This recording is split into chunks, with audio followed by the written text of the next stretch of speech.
İranın nüvə obyektlərinə zərbələrdən sonra Donald Trumpın Haqa sammitində qələbə triumfu gözlənilirdi. Lakin Pentaqonun mediaya sızdırılan kəşfiyyat məlumatları Ağ Ev rəhbərinin sevincinə kölgə saldı. CNN-in məlumatına görə Amerika Birləşmiş Ştatlarının hücumları İranın nüvə potensialını tam məhv edə bilməyib. Amerika kəşfiyyatının ilkin dəyərləndirməsinə görə proqram sadəcə bir neçə ay gecikdirilib. Əsas komponentlərin və sentrifuqaların böyük ölçüdə toxunulmaz qaldığı iddia edilir. Məlumatlar Trumpın tamamilə məhv edilib ritorikası ilə ziddiyyət təşkil edir. Çünki hücumlardan sonra prezident İranın nüvə proqramını bərpa edə bilməyəcəyini demişdi. Paralel olaraq The New York Times da zərbələrin səmərəsizliyindən bəhs edən materialların internetə sızmasından yazıb. Bu xəbərlərin fonunda İranın nüvə obyektlərinin tamamilə sıradan çıxıb çıxmaması ilə bağlı suallar yaranıb.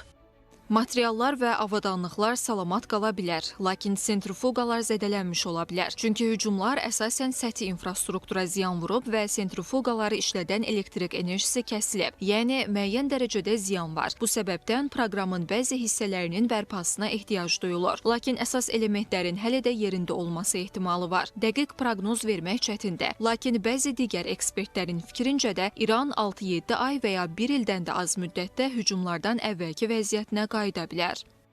Ağ Ev yayılan xəbərlərə sərt reaksiya verib. Prezident Donald Trump sözü gedən media subyektlərini yalan məlumat yaymaqda günahlandırıb. Pentaqon rəhbəri Pete Hegseth isə yayımlanan hesabatı qəti şəkildə təksib edib. Administrasiya rəsmisi deyib ki, xəbərlər Trumpı və hücumların uğurunu gözdən salmaq məqsədi daşıyır. Hegseth artıq Pentaqonun sızma faktını araşdırmaqla məşğul olduğunu da bildirib. Məlumatlarla tanış olan ekspertlərin rəyləri isə müxtəlifdir. Bəzi mütəxəssislər İranın nüvə proqramına aid olan əsas ünsürləri gizlətdiyindən şübhələnirlər.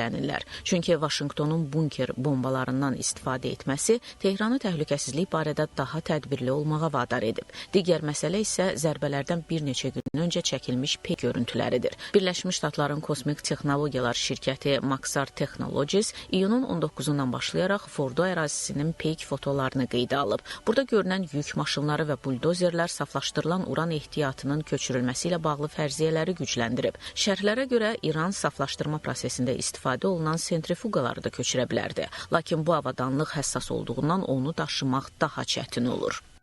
Əgər söhbət Fordo nüvə obyektindən gedirsə, bəli, təxminən 90 metr dərinlikdə yerləşən qurğular salamat qala bilər. Lakin həmin obyektə yerləşdirilmiş 2700 sentrifuqanın bu qədər ağır zərbədən sonra işlək vəziyyətdə qalması sual altındadır. İsrail də Birləşmiş Ştatların hücumlarından əvvəl bu sahəyə zərbələr endirib. Buna görə də İran nüvə proqramına doğru sürətli bir hərəkət etmək istəsə belə, bunu həyata keçirmək onun üçün olduqca çətin olar.